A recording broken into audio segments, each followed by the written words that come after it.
Now that we're in evaluations, I want to quickly recap some of the work that we've been doing and basically recap that process of capturing feedback about your teachers, right?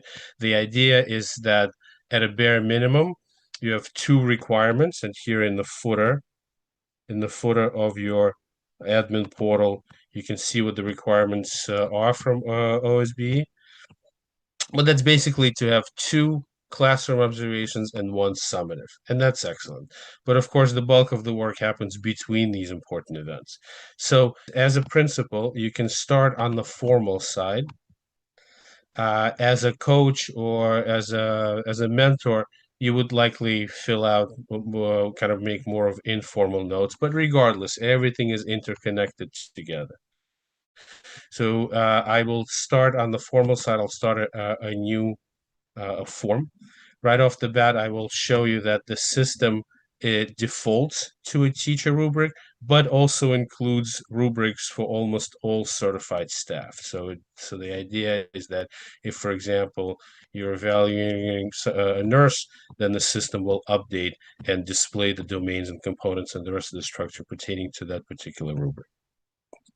I'll go back to the teacher.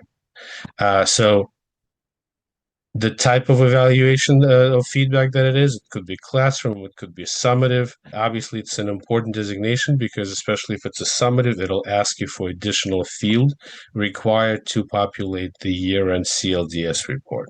So this part is important. So let's just say this is a classroom observation. And then, as I said, in the first column, you have the structure of the rubric.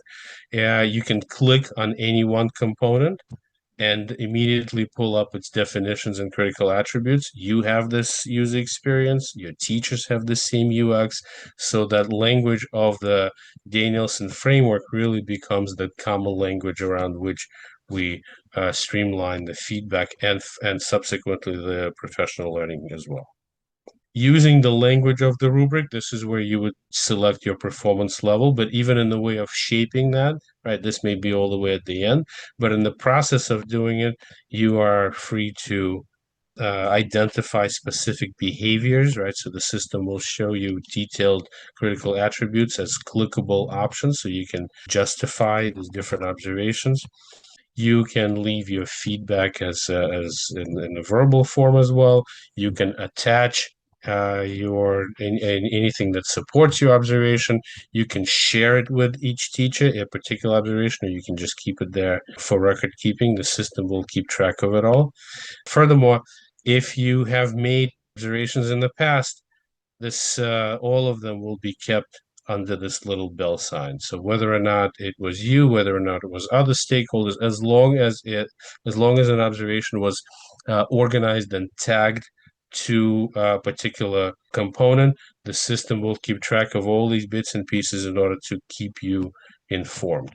And in the same way, if you've conducted evaluations before, the system will give you a simple snapshot of all the previous results for each component. And so the idea is to really promote that type of more frequent, more nuanced, more positively charged and evidence-based opportunities to collect feedback and ultimately turn it into a summative evaluation.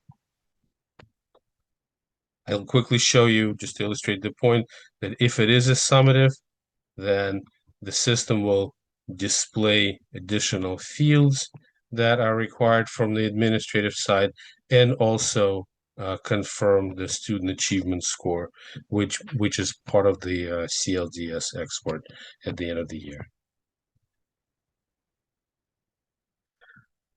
So that was the formal side. On the informal, it's very similar, basically another side of the same coin, right? So you can select the different roles for whom you are collecting your observation. You may have different templates that actually the system may it already comes with pre and post observation templates. You may have your own, and you'd be able to customize this portal to the best practices of your district. And then I'll just say test observation. What I want to show you is that kind of situation when you have only 10, 15 minutes to observe a teacher. You don't have time to kind of do a lot of tagging or coding around it. So we just say calls on students. We'll say 80% engaged. Again, you can share it with a teacher right away, or you can just save it. And then the system, if you tap on a name, that's always the trick. It'll expand all the details. This is the observation that we just created. Didn't really tag it to anything.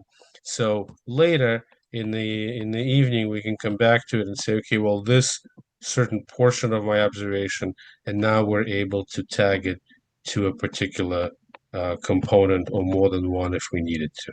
Right. So the idea is that uh, you can select, you can capture your observation and later be able to come back to it and tag it accordingly. And then the system will organize everything for you here. And later, when you create a formal observation, it'll organize everything under these little bells, as I mentioned before. So everything is at your fingertips. Everything it gets organized and in one place. It's a way for all members of your staff to keep track of all of the evaluation and professional learning activities related to each teacher. Another thing that I wanted to show you is this the fact that this system includes all these different forms that are required, the teacher-facing forms. So uh, we have the individual professional learning plan, we have the student achievement and growth plan. These you can select more, so you can see the system packs a bunch of really good forms in English and now even in Spanish. And so it gives you a chance to select the forms that you need, modify them if necessary. It creates a unique copy just for your district. So as long as it conforms, as I said before, to your best practices, that's the idea. The goal is not for you to change your work around these templates. The goal is for this system to organize everything within your environment and your network of teachers. Okay, we're moving well. Are there any questions so far? Can you change the date created? No, the date created cannot be changed because that's the system automatically generates that. However, the system also tracks the last date updated, right? And if we really want to be forensic about it, the system will show you interim changes within each form. Um, so I want to quickly kind of connect you to one more piece.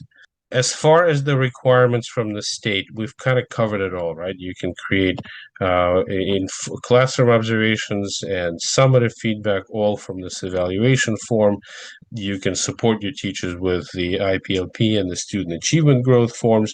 There's each teacher has their own digital portfolio, which also counts as your additional measure. And the system will organize all of these required steps in one overall summary report where you'll be able to keep track of all this, and at the appropriate time with Whatmutton generate your CLDS export. So that's kind of how the system comes together. But at the same time, the purpose of Tonomi is to just as well personalize the professional learning around each teacher. Each of your portals already includes over 100 different resources organized and vetted by the Danielson Group, and they're organized and vetted to the components of the rubric. So, for example, if we stay within the evaluation, within this evaluation section, to the left of each name, you can click this library icon, and then you can see all these different resources that are already in my test kind of learning plan, right, on the teacher side. And the idea here is to say, all right, this teacher really needs support in a particular component, let's say component 3B.